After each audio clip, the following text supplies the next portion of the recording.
This is a message from your guides reading for Sirius business. Okay, so I have two group crystals here. One of them does feel even more significant than the group crystals tend to for your reading. I was thinking it might be for your reading specifically, even after I pulled it, thinking it was for the group.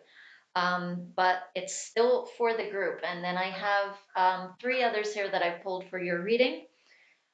Okay, so these two group stones are my peacock ore and my citrine. This is the significant one I was mentioning. So I'm going to go ahead and use the citrine to surround us in some protective space.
Okay, so I have a guide coming up.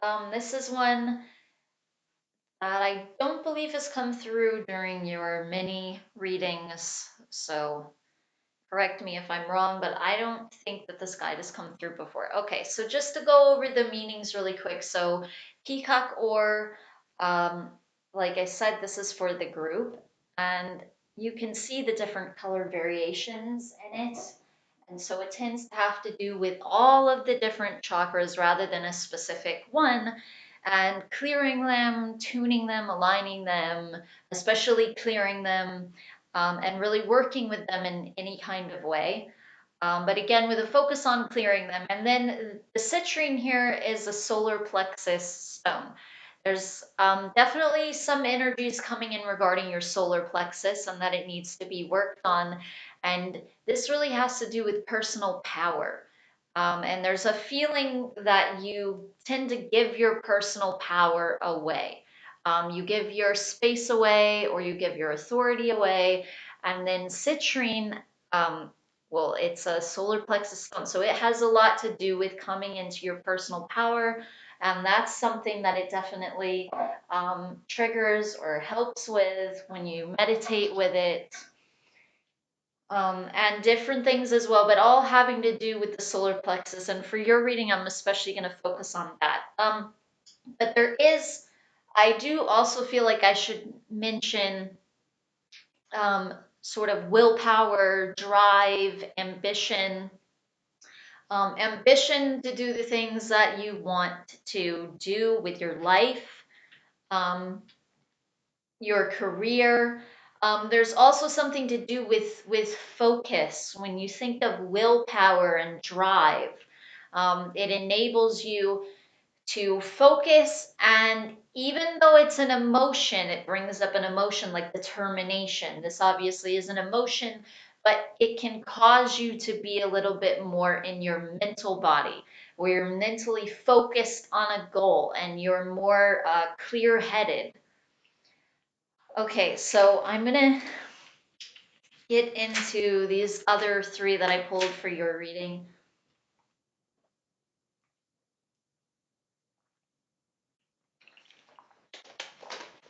So I have three very protective stones here. So I have my obsidian. Okay, so a lot of psychic protection coming in with that, clearing your space.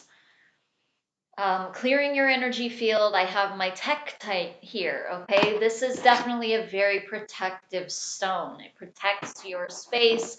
It also helps with grounding and clearing. Then I have smoky quartz, and this is a root chakra stone. So this is very good with grounding.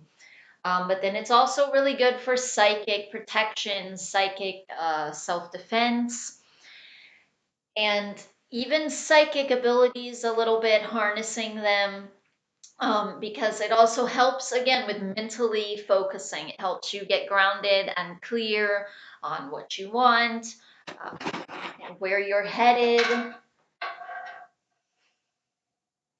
Okay, I'm gonna go ahead and surround us with this one as well. Get some of these smoky quartz energies going on.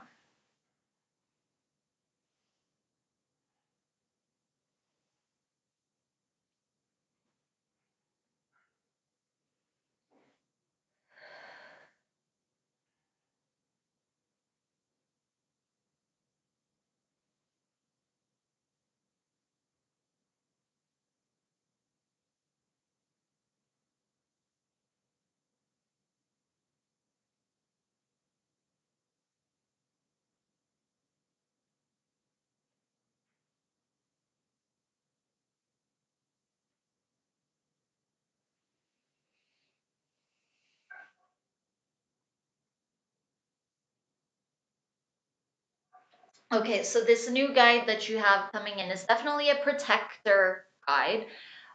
So I guess that makes sense why he would start coming in with this specific reading, since there is a lot coming in having to do with protecting your space and also claiming your power, and claiming your space, kind of being in your rightful space. And he says you do have some of that. You definitely have a lot of willpower, and you do successfully show it. He's saying in some areas, and then in others, you're kind of lacking with it. Sometimes you end up lacking self discipline as well. So you don't always set boundaries with your own self. But he's saying that it really stems from feeling like you're a victim to other people, and that you're in their space too much. So you're not setting a boundary enough with other people and their energies, and then what they say affects you, and the way they behave around you is affecting your energy field. So he's saying that you need to stand up more for yourself in that way. So sometimes this means verbally, um, sometimes this even means literally physically being in your own space, and having time away from others, especially certain people. So I don't feel like your mom, I don't feel like her energy really negatively affects you so much. But there are definitely other people in your life, who affect you more so because you are really sensitive.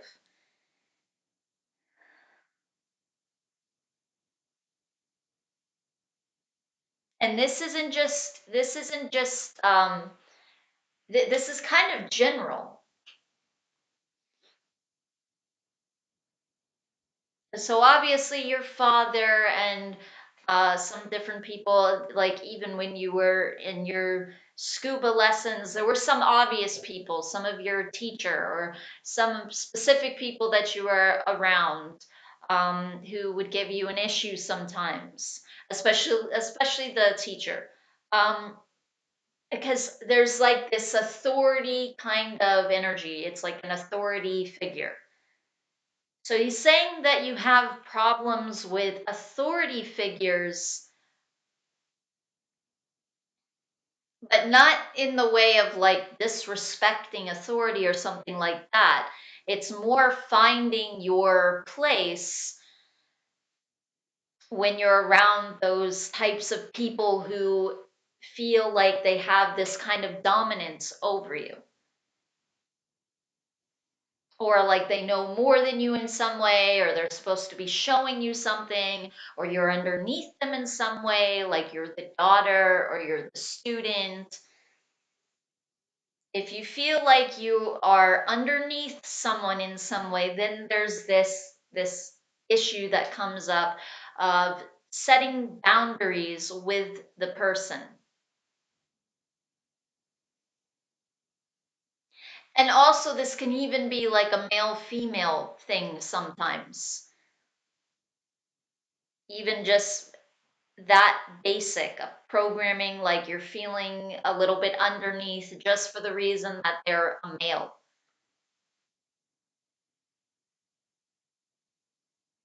So he's saying that these are some of the programmings going on, and it kind of opens you up.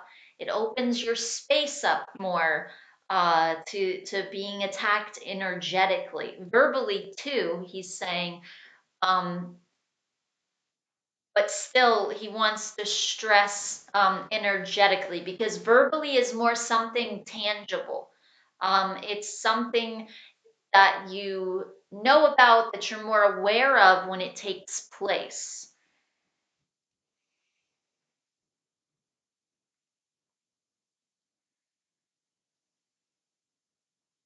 Whereas energetically, you can be more open to something that's energetic and not be so aware of it. And maybe subconsciously you're allowing this to be received by you, even though consciously this is like your worst nightmare, something that you really don't want. And maybe you make a conscious effort even to stop it, but on this underlying level you're still allowing it.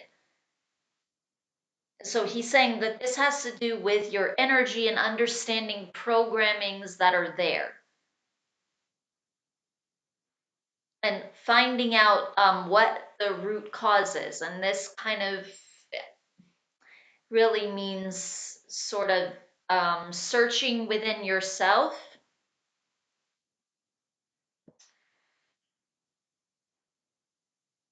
Like if it's a father thing or an authority thing, because he's saying an authority thing specifically. So anybody exerting this kind of dominance, which again, he's saying that your mom doesn't really do. Um, Even though she's your mother, you don't feel this need to sort of compete with her nearly as much, he's saying. She kind of has her own space when it comes to you. She doesn't try to intrude on your space energetically or emotionally or mentally. She more tries to support and nurture your space. And he's saying that that's a good quality to have. So she's someone that you can be around. But he's also saying that she's more sensitive. So she's just more aware of how to be around you, because she's more sensitive herself. And she can give you advice as well, but still, it's more like suggestions versus like your dad would more like try and tell you what to do, kind of thing. Or someone else in your life might feel like they need to impose what you should do on you, even like an instructor, versus kind of allowing you to figure out um, how you would learn something the best, or learn something in an easier way for you, or the way that something works the best for you, to do it in that way. It has to be in this sort of specific, structured way, more to be in control, not for safety. Obviously, there are some things where if they're teaching you how to do something specific, then obviously there can be safety guidelines. So that's not what he's speaking about. He's speaking more about You could do it in another way, and the person is just kind of stubborn and everybody does it this way type of thing. When that kind, when it's not for safety, and so it doesn't really need to be there.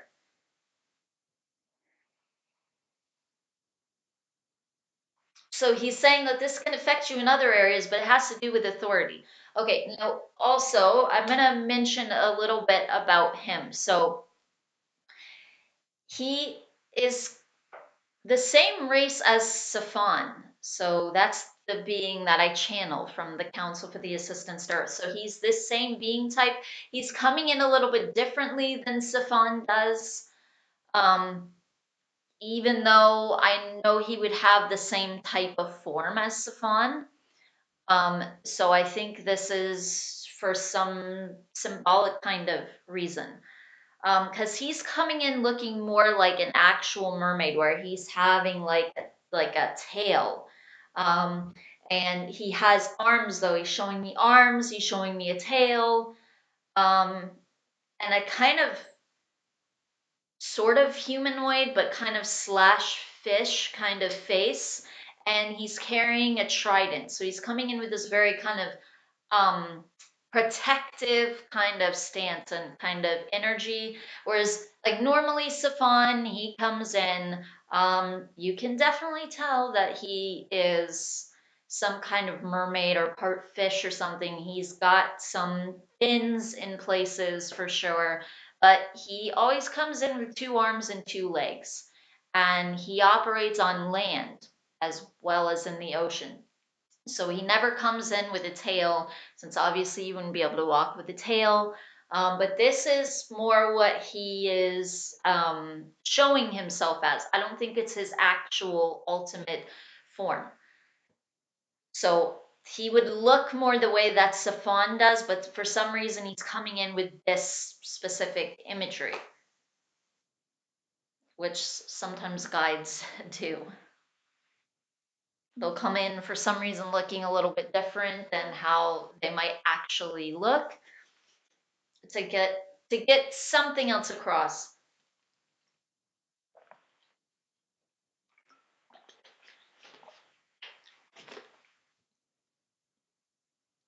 But I also feel like he's protecting you in the water. And obviously he's protecting you both on the land and in the water. But he, how do I say it? He kind of uses his water energy to protect you. And he's very much connected to that. And that's the reason that he's coming in that way. He doesn't feel as much of a connection with land, and he's saying that neither do you. So this is a way that you relate.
Okay, he's coming in with a name that's sounding like Adras.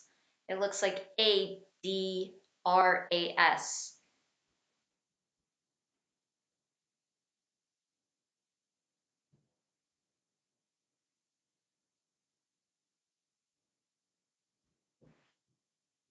There might be a vowel on the end of this actually. It might be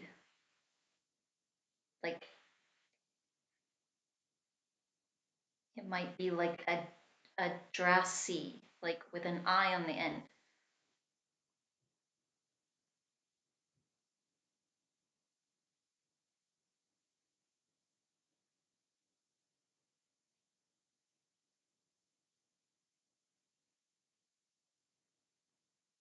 Okay, yeah, that's what it is. Okay, so Adrasi. Okay, Adrasi.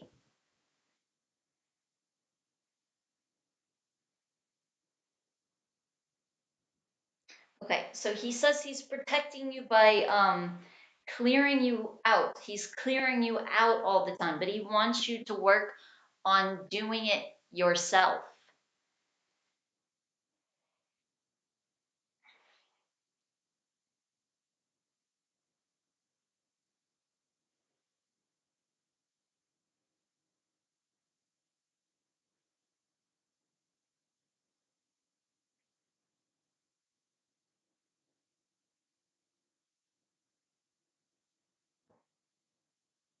He's saying that things have to be addressed before you can move to the next stage. Like when it comes to your career and finding your place,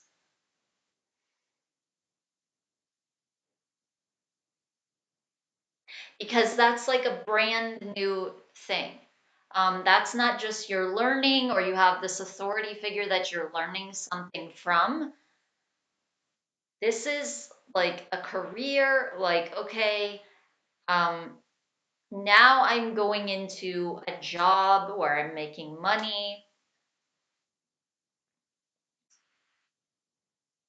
even if Even if it weren't an official job, even if you started doing something else, like even freelancing or something, even if you were doing like the photography or something like that you mentioned, but I still feel like there would be something else that you were doing, but he's including that as well. So he's saying that you can be creative with it and you don't have to be stuck on one thing by any means. But he's saying that the point is before he's saying that the point is that you have to let go of old things before you can really step into new things and before new ideas can really take a hold. You have to let go of the old ones, the old, not so much ideas, but the old concepts and beliefs that were sort of a foundation for different negative patterns that you had, and negative ways that you were seeing yourself. Those things need to be corrected before you can move forward in terms of your career. Also, in terms of finding the right partner, but I don't feel like that's going to happen until your career is um, more like going, more on its way. So he's saying that letting that go completely for a bit would be, for a while, he's saying, would be your best option. Otherwise, you're just going to pull in energies out of patterns that you don't like. You're going to end up with a partner um, who makes you feel negatively. So not a partner. Um, what? A temporary solution. He's saying you're not going to end up with a partner. You're going to end up with a temporary solution or a temporary fix to emotional needs that the person can't fulfill.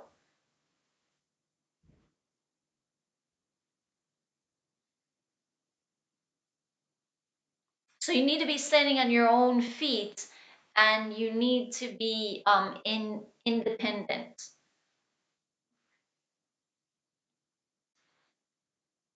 But he's saying that you have to see yourself that way first. So he's saying that you have to see yourself as the authority figure in your own life and not give your power away. Because he's saying that you give your power away to other people all the time. Again, he's saying he's not your mother very much. So he's not really mentioning her, but other people. Especially it feels like male people you tend to give your power away to. He's saying not only there have been females as well, especially if they're in a kind of authority position. So there have been some in your life, but and he's saying and even more recently there have been some. So this doesn't sound like super recently, but recent-ish. There have been some, or people that knew more than you and would try to exert that, or felt like they did, or they felt like they had some position of authority in some way over you. So that isn't as much of a cooperative feeling, and you can kind of feel like a victim to that type of authoritative kind of energy.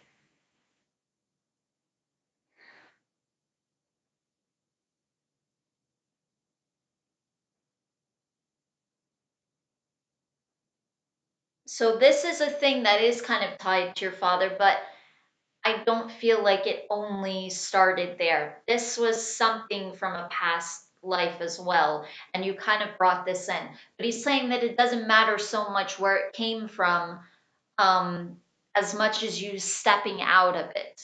Doesn't really matter where it started so much, so he's not going to talk about the past life or anything like that. What matters is that you clear it now. That's the thing that matters. In fact, he's saying that knowing about the past life wouldn't really serve you. It wouldn't actually help you to remove this in any way to have that extra knowledge, which is the only reason that past life information does ever come through.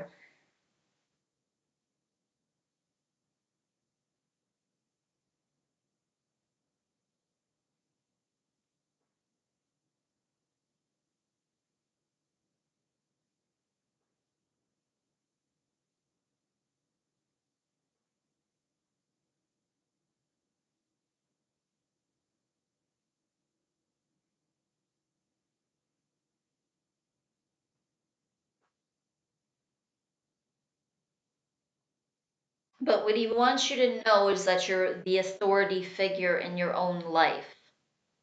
And you don't have to ask anybody about making decisions for yourself.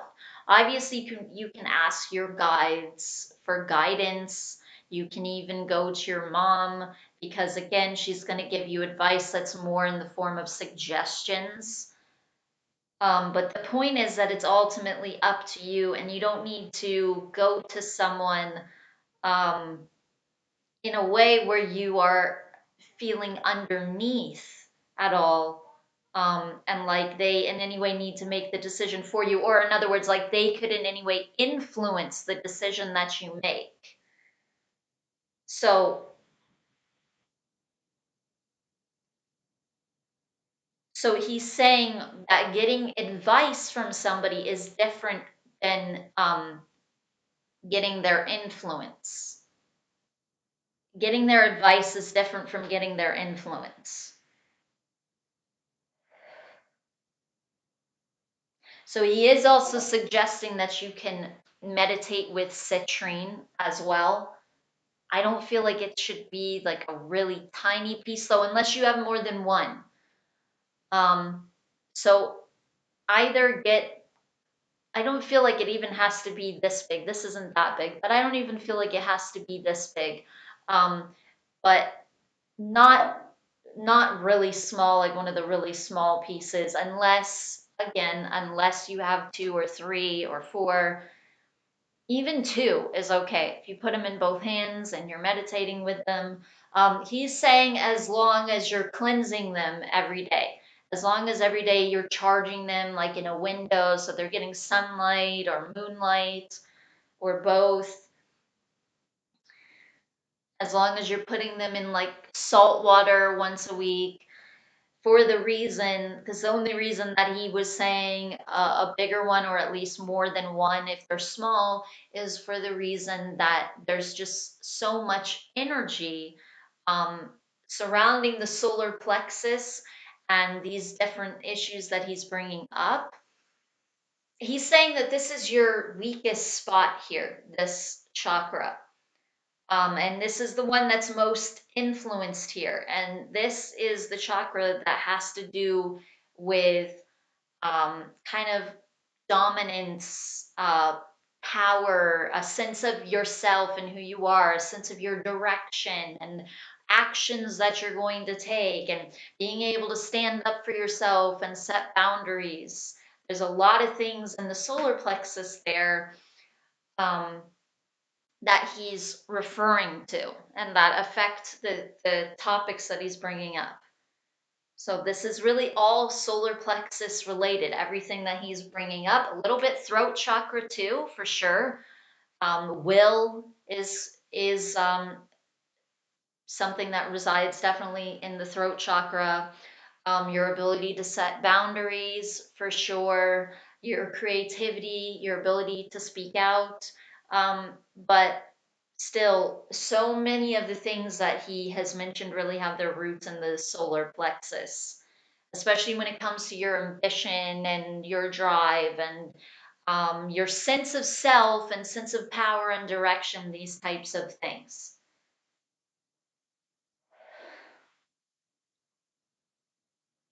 Okay, so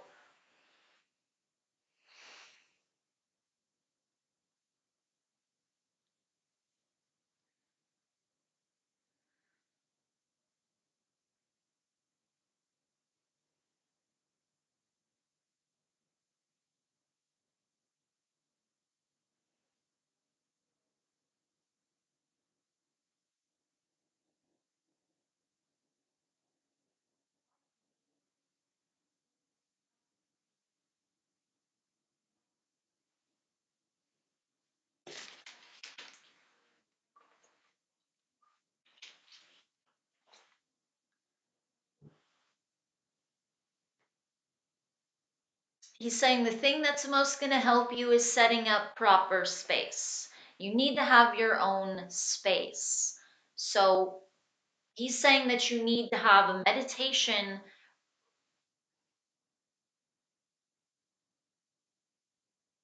like a meditation schedule where you um,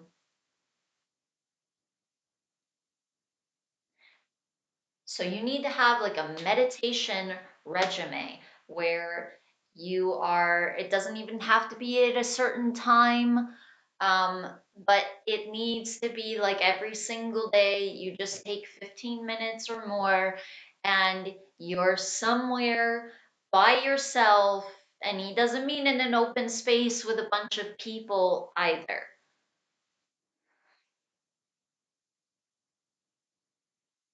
I feel like outside would be the best. If you can go somewhere outside, but a place that's kind of quiet and not with a lot of people, it's okay if some people are there, but it feels like as long as they're at a distance from you. So try and stay away from people. So it doesn't matter if they're around somewhere where you can see them, but not where they're near you, where you can be absorbing their energy. And try and just meditate every day. Go somewhere where you can meditate every day.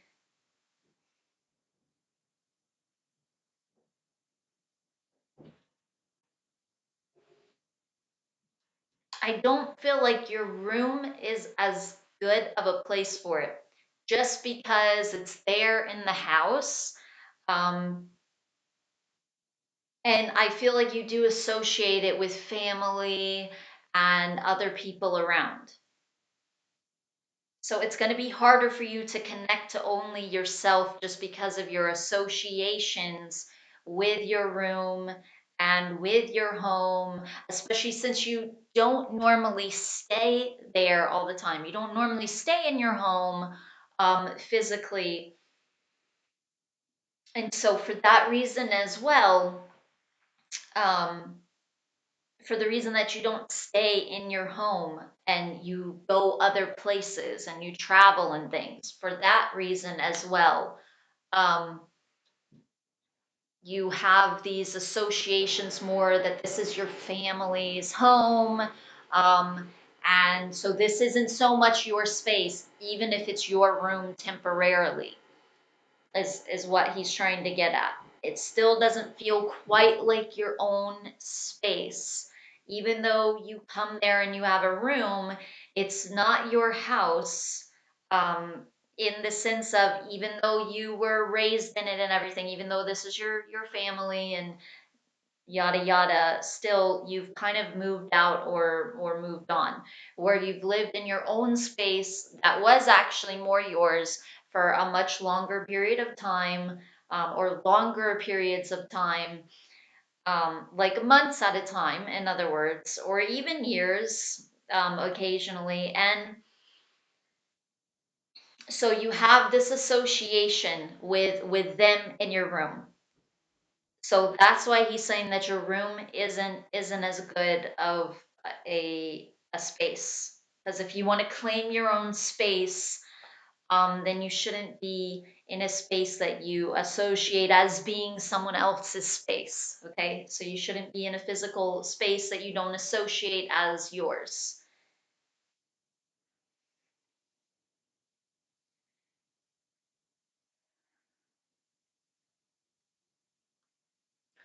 Okay, so that's all he's saying right now. I have a minute left, so I'm gonna do a little bit more clearing. Okay, I'm gonna use my Tektite here. I might use my citrine as well.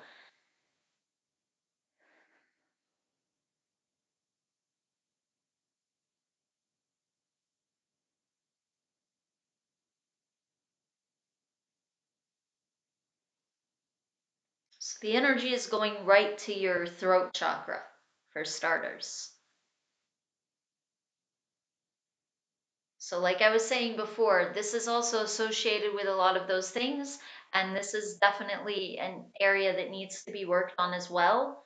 But it's still secondary to the solar plexus. But those are the areas, especially the solar plexus, but the throat as well. He's also even saying the sacral. Um, those are the three areas that you can work on when it comes to your personal power, and all these different things he's been referring to. But again, the main focus should be the solar plexus. Okay, so now the energy is going there, to the solar plexus. Okay, I'm going to switch to my citrine.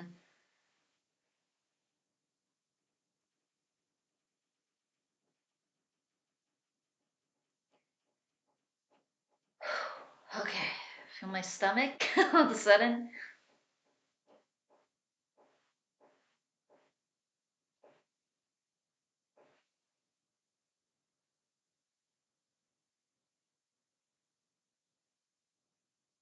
It feels like the chakra is kind of forced into a spot. So it can't really spin right now. It really isn't spinning properly, like much at all. Once in a while, it might move a little bit, but then it'll stop. So it's not like completely stuck. It's not like it's calcified or something. So it has the ability to move, but it just feels kind of stuck. Okay, so now that I'm a minute and a half over, thank you so much for this reading. Thank you for allowing me to do this reading for you and for allowing me to connect with your guide. I truly hope that this benefits you. As always, namaste.